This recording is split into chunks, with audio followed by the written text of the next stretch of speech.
कदीम रोमन्स में गिरजाघरों में शादियां होती थीं और बादशाह ने हुक्म दिया कि उसे उसे नौजवान चाहिए और गैर शादीशुदा चाहिए, क्योंकि ये अच्छे सिपाही होते हैं। बादशाहों के खिलाफ कौन खड़ा होता है?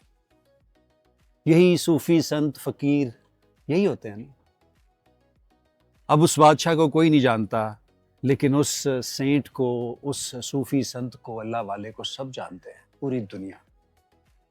उसके नाम का दिन मनाया जाता है, मोहब्बत का दिन, मोहब्बतें तकसीम करने का दिन और सेलिब्रेशंस का दिन।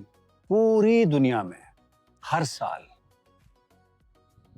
उसके नाम पे वैलेंटाइन डे मनाया जाता है। बादशाह ने कहा था, बादशाह ने जो भी कहा था, जिंदा कौन रहा? मोहब्बत करने वाले और मोहब्बत को तकसीम करने वाले।